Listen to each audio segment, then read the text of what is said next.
great to have you here. I came here 3 years ago from California. The last hospital I worked at was actually in Napa and Sonoma. And when I interviewed here, I shot past the hospital twice because it was all just trees out front, like this little alley-like street that went up the hill. And now you look at it, and it's so fundamentally different. Some incredible things have happened here. The biggest one, though, by far, in my perspective, is we've converted to all private patient rooms in the hospital itself. So if you come to Doctors Community Hospital, you will have a private room. Now, obviously, it's a bit of a luxury. It's nice to have your family there. Frankly, I think you heal better in a less stressful environment.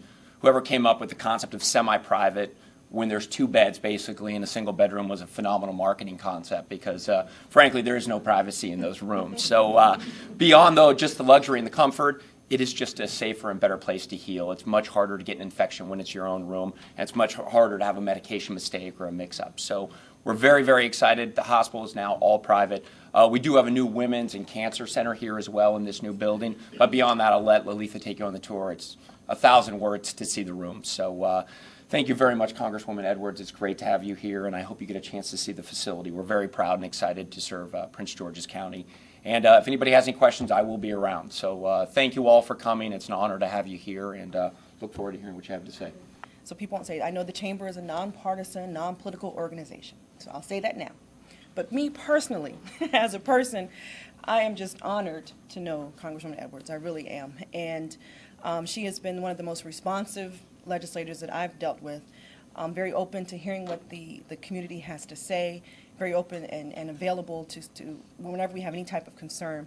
So when we sent out the call for invitations about this whole political impact event, her office was the very first to respond. And I was extremely impressed by that, extremely honored by that. And so we're thankful that she's here this morning. And I don't want to waste your time by hearing from me, so I'd like to go ahead and introduce Congresswoman Edwards. Thank you so much. Thank you. Thank you, Rhonda. Good morning, and thank you to Dr. Scott. Thanks for hosting us this morning. And it's probably, appropriate that we're hosted here at Doctors Hospital because we probably have a lot of healthcare stuff to talk about too. So that works just fine. I just am delighted to have been able to have, I think, a really good working relationship with the Chamber and through Rhonda. Very recently, we were actually in my office meeting with the major bankers who do lending to small businesses in the metropolitan area, and I wanted the Chamber represented there so that the banking executives really could hear directly from our chambers the concerns that businesses have with the collapse in credit and the inability of so many of our businesses to be able to get the kind of credit that they need to jumpstart this economy. As a result of that meeting, we've had ongoing discussions, and we are actually going to be working on a program with the lending institutions, the Small Business Administration, which was represented at the meeting as well, and all of our chambers to pull together a real conversation for so many in our small business community who really need some additional tools to get the kind of access to the financial institutions and services that they need. And so that's just kind of one product of this conversation.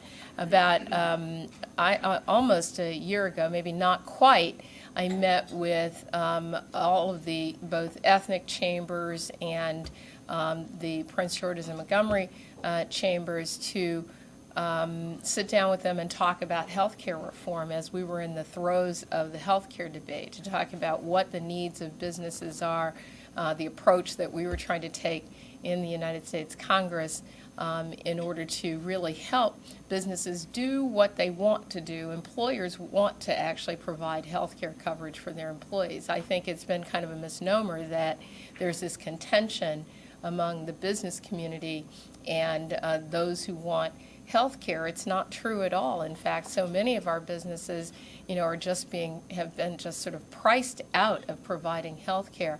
If you look at the numbers over this last decade, something like 45% of businesses have actually dropped their health care coverage because it's just unaffordable. And so we were attempting in this, this legislation, and I think that we've gotten it gotten it right to be able to go at where the need really is and make the assumption that a good employer wants to provide health care as a benefit because it's a way to retain a healthy workforce, it's a way to retain a committed workforce, and it's a way to grow business because by tamping down on health care costs, it allows you to put more money into the kind of capital and other investments that need to happen. So those conversations with our business community and my office started about a year ago, and I think it's resulted in my actually being able to contribute in our conversation in the Congress with some real life experiences that businesses have when it comes to providing health care coverage. What we do know is that in today's market, without reform, many businesses, or small businesses in particular, are actually bearing the brunt of the health care costs in the system because you have no leverage. And so some of our larger employers, maybe you have a little bit more leverage with with insurers, but if you're a small employer, you just don't at all. And I know when I was running even a small nonprofit and we had just a handful of employees, the task of every year trying to quote unquote negotiate with our insurance provider, I mean, it was less negotiation than it was more capitulation to whatever it is that they wanted. And so so this notion that somehow the current healthcare system actually is more of a benefit to business is really not true at all. And so we provide a system here now where our smallest businesses will be able to receive, beginning this year, up to a 35% tax credit for offering health care to offset the cost in offering health care premiums for their employees. And then as we get into, that includes both for new employers who are newly offering health care as well as the smaller ones who already do but are being strapped. And then in addition to that, if your employees are making basically between $22,000 a year to $88,000 a year for a family of four, which is a lot of, that's a lot of folks. Our median incomes are somewhere around, $56,000 to $60,000 in Prince George's and Montgomery counties.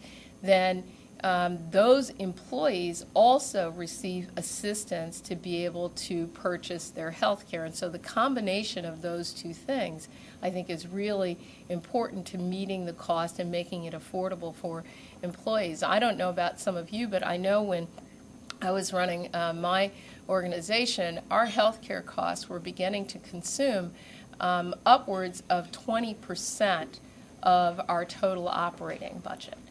And every year that just kept creeping and crawling up. And, if we were a for-profit business, that would basically be our profit margin right there.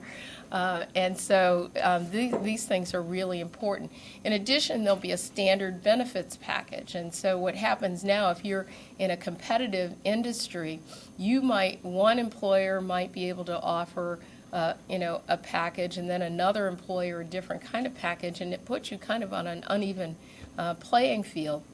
And so there will be a standard benefits package that all of the insurers will have to offer that is focused on preventive care and primary care.